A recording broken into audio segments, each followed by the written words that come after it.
ask you something. Imagine that the lockdown is finally over. You can travel to any country you want to. So after studying all those years of grammar, vocabulary, learning so much, practicing a lot, you finally arrive and you get to speak to the people in English, in any other language you want to, but suddenly you realize blank, there's nothing. You cannot say a word, you're absolutely terrified. What do you do? Of course, you should improve speaking skills. And I would say it doesn't matter where you come from, and from the practice I have with my students, experience of my friends and many other polyglots that I talk to, basically the problem is the same. You get to read, you get to translate, you learn, you pass your exams, but then there is no confidence to speak. And of course you should build up that confidence. So, welcome to the Space of Language, your guide to studying foreign languages. I'm Goar here, and today I've come up with 10 tips that will help you absolutely 100%. If you do that, if you follow that regularly, that will help you to improve your speaking skills, to be more, confident and speak just like native speakers do in any language. So let's start. The first tip is actually related to one of my previous videos. If you haven't seen it, it's about how to learn vocabulary, how to learn it effectively. So please go ahead and check it out. I speak a lot about different tips to study vocabulary. But the tip I give you today is actually about making sentences, putting the words into context. So how it's connected with speaking, you would ask. So basically what you do is you learn a phrase. It can be daily English, it can be your business English, giving presentation, any skill you need. And then what you do is you actually put it into context. So that would mean that basically you understand what is related to you, you remember it's something memorable, and in that way you can actually improve your speaking as well. So check out, trust me, this is really helpful. Number 2, role plays. Now this is one of my favorite things when I teach someone English, when I help someone with English. And a lot of my students are really shy and they feel like it's so hard to improvise because you actually have to be thinking on your feet, and it could be hard when you're just, not so confident. But role plays help you because you can take some situations that would basically solve a problem for you. Okay, let's go back to traveling again. What you do is, imagine there is a situation that you arrive in the country and you just need to take a bus or a train and somehow to get from the airport to the city center, to your hotel, to enjoy, sightseeing and so on. So to solve this problem, you do a role play. You can find a lot of different worksheets that are already there, just Google them. You can make your own role play with your study buddy, let's say so. You can make up a situation like checking it at a hotel or buying something at the grocery store. Maybe there is some souvenir you need to buy, or basically any situation. You just role play it with someone and you improvise, and you feel like, life is full of really unpredictable situations, so anything is possible. Make sure to be creative, just use your fantasy, your imagination will help you that way. Next one is talk to yourself. Now, I think this might sound a bit weird, but trust me, this is really good when you, let me share my experience, when you have to practice and there's no one you can, or you feel really shy, there's no one you can talk to. What I did when I got back from Spain, I actually talk to myself, in my head. I would make some sentences, for example, really simple, how my day went on, right? Like what I did today, or maybe I watched a movie and what I thought about that movie. Could be something I would actually text later to my friends, or I would make a Facebook post about that. And yeah, that way I would just practice. I would talk to myself in my head as I walked somewhere in the street. That was really fun because there's no pressure. You just use the words you remember, and it's really fun as well. Next one, tip 4, think in the language. Now trust me, the best thing you can do, just starting from now, promise me, you will stop translating the language from your own language to the language you're studying. Because say you're studying, you're Japanese and you study English, or you are an English speaker and you study Russian. What you do is when you translate from your native language into the language you're learning, it's so hard, it's so bad, really don't do this because the structure is totally different. Okay, yeah, I would agree that depending how similar the languages are, there might be some similarity, but Nevertheless, try to think in the language. Try to think just like a native speaker would do, and for that you can listen, you can read. If you're more visual learner, you can read books, you can see how this, or maybe not books, newspapers, blogs, a lot of information you can find out there on the internet. It's free, it's available, and any level you can find, basically beginner to advanced. And what you do, you basically, you look at the sentence structure, or you hear how they speak, how they put the sentences, and you do the same. You follow that. So stop translating and think in the language you're learning. Next tip, describe pictures. Now, I really love this tip because it helps you to feel confident, to have fun with when you're speaking about something, and it also gives you like a prompt from a picture, which is basically a way to move from just a picture to talking about picture from that to a broader topic. You might see that if you're preparing for English level tests like FCE or CAE or other Cambridge exams. Now I know in Russia also when you graduate from your high school you have to take the English test. If you take the test, then there's a lot of comparing pictures, contrasting and speaking about what's happening there. What you can do? Okay, let me give you an example. Like there's a girl on a train and she's listening to music. That's all. Of course, there's not much to speak about that. It could be 2 or 3 sentences to start off.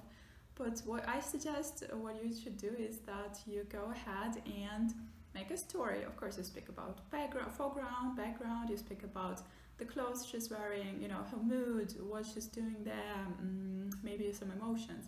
And then you try to guess what's happened before, what has happened, what, why she's here. You're guessing some story, like you practice the tenses, the past, the future, maybe where she's going, what she's gonna do, and such. And then you kind of expand your story, so it helps you to just feel confident as you continue making your sentences. And from, just like I said, it's traveling, it's maybe music, like this picture kind of prompts you to go ahead and expand the topic and speak about something else, and then you can discuss for a really long time. You can also contrast some pictures, like what's similar, what is different, and continue speaking. Just trust me, try this, it will be really fun.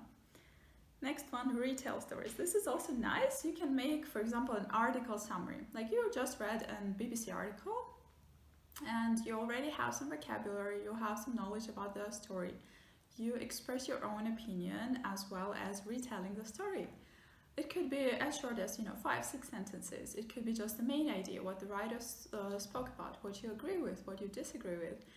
And therefore, like my students told me before they started preparing for tests like IELTS test or CAE test, like the students, they really told me they never even thought about some topics like eco-friendly products, or how to protect the environment, or the food and how it affects your mood, which is a really nice topic, interesting. And they never thought about that. They had never thought about that in their native language. Only when they started learning English, getting ready for those tests, they really expanded their knowledge, they broadened their mind that way. And you can do the same when you retell an article, you retell a story. Not just you don't just get that vocabulary, but you also get some more topics to talk about, and that's really amazing thing, isn't it? Don't you agree with me? Next one is ask extended questions.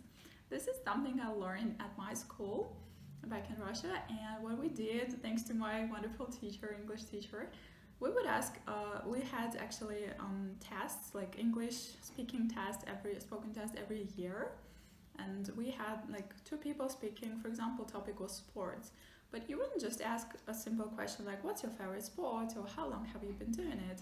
You would ask an extended question, which is basically you give 2 or 3 ideas, sentences about yourself, your opinion, and then that brings you to the question. That way you expand your conversation, you get to know this person you're speaking to, your partner, better, and you get more ideas to discuss in the future maybe, or later on. And that's really also a way to build on your speaking skills, to develop them, to improve them. And that's what we want. So the next one, get a practice buddy. Speaking of practice buddies, this is amazing because You can, just like you're learning a language, or maybe the person is a native speaker and you can teach them your own language. What I did back in the day, before all those apps that are really amazing and you can use them now, what I did is I would just go to Skype or Facebook, like Russian Facebook I just put my like contact information, like, hey guys, you want to talk to about something, like chat. ICQ at that time was really popular. Tell me if you still remember it, if you've ever used it. Maybe you still do, I know some people do. So apps like Tandem also are great in that way. I used it myself. You don't have to make a friend there.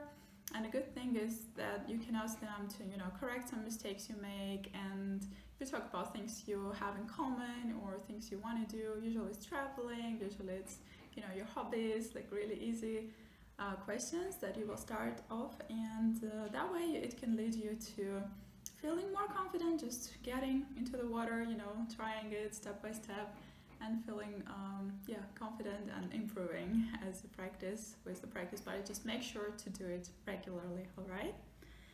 Next tip I have is actually about mistakes, that making mistakes is really wonderful. Now, I'm not saying you shouldn't be afraid, but what you should do is actually, you shouldn't be afraid of making mistakes, but you should be willing to make mistakes. Now, don't get me wrong about this. So you have to go learn from these mistakes, because if you pay attention, it's actually kind of a spotlight. Like you should be welcoming these mistakes in a way that it's a spotlight on the things you have to improve, right? If it's something you've forgotten, maybe you haven't practiced some of these topics like grammar, irregular verbs, which can really slip your mind, right? Other things like, things that are different from your language, or, the language you learn from the books, from your school, can be really different from the language people actually speak. And that's okay to make a mistake. We're all humans. It's human nature, I think, so to learn, and we'll learn continually. Please feel free to talk, feel confident. So the last tip is actually be confident. Now, this applies to anything you do in your life. This is not only about studying a language, but basically it's about anything you do in your life. If you're learning something new, if you're doing something like, if you want to be a good swimmer, you can never learn how to swim if you never start doing it. And then you have to practice regularly, and little by little, step by step, one step at a time, you just get closer to that dream. And I think the same applies to studying English or any other foreign language that you want to study.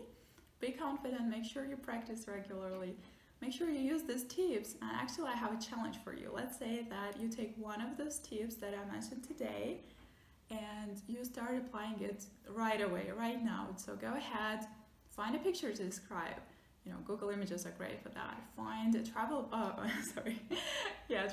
would be great, so you can travel to the country of your dreams after the lockdown is over. Tell me, where would you go to? I would love to go to Italy, my dream actually.